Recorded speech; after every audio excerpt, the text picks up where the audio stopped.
I was recently on the phone with a friend of mine from way back in childhood, and he asked me a question. He asked a bunch of questions about orthodoxy, but the last question he asked was about whether or not orthodoxy has the same sense of the possibility of a personal relationship with Jesus that I had when I was a Pentecostal.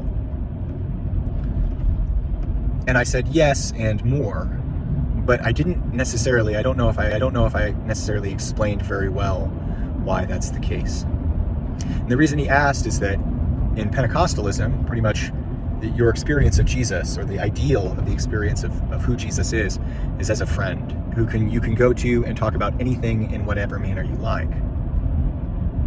And in our modern context, in which all personal relationships are leveled out, that's really the only type of personal relationship we can envision. So of course, that's the one that we will want Christ to occupy for us in our life. But as I begin to have more and more of an orthodox mindset with respect to these things and many other things, I realize that who Christ is, who Jesus is not one-dimensional, but it has infinite dimensions, as God is infinite. That God is both completely transcendent and yet intimately related to everything that he's made, in relationship with everything that he's made. And the way Christ describes himself and how we are to relate to him is both as our king, as our teacher, as our friend, and as our food.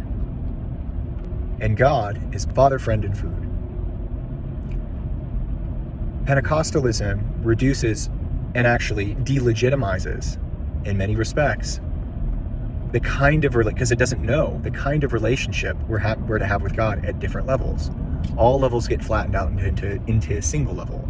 That is the level in which, well, God is my friend. I can go to him with anything. That's all well and good, but I can go to my friends, and yet they might, if they're not further along in a direction that I desire to go in, they can't lead me anywhere. My friends aren't leading me anywhere better than where I am right now, especially if they're meeting me exactly where I'm at. So there's a crucial importance. It's a crucial importance that Christ is not just our friend, that he's also our Father, and that he's also our food, because Christ has condescended, in orthodoxy, Christ has condescended to meet us at every level of our existence. He's personal, not just in the sense that a friend is personal, or even that a groom is personal, because we are meant to be the bride of Christ, but he's personal in the sense that a father is personal, and that a king is personal. And there's almost nothing more intimate possible than those metaphors that we associate with food, with eating and drinking. And so when Christ says, you must eat my flesh and drink my blood, or you can't be my disciples, he means that you have to take his life into your life at the most granular level that you're built for, that it's possible to be integrated into. And so Christ doesn't just desire to sit beside me and listen to my problems.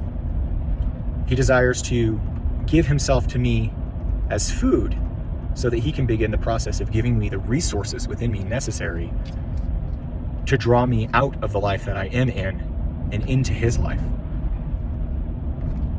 And so Christ is simultaneously, it's possible for him to be my friend who meets me where I am. And the Trinity, Christ as King, the image of the Father, draws me beyond where I am into a proper relationship with him. He's willing to break the propriety of the relationship between creator and creation through the incarnation, which enables us to see his personality for what it really is. But beyond that breaking, he breaks it in order to repair it to what it's supposed to be. Our personhood is borrowed, so to speak, from the highest thing that we are incorporated into. And so the fact that God is personal is what gives us our personality.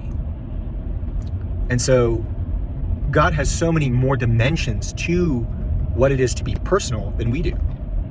And in fact, the more we're in relationship to God, the more personal we become. And the less we have a relationship with God at every level, the less personal we become, the more wraith-like we become, the more turned in on ourselves we become. And so I guess a more fuller answer to my friend would be, yes, my relationship with God has changed since becoming Orthodox. It has become exponentially more deep, without in any way losing anything of value in being able to approach God at any moment. In fact, God wants me to approach him, and he's willing to go to infinite lengths to make himself as readily available as possible.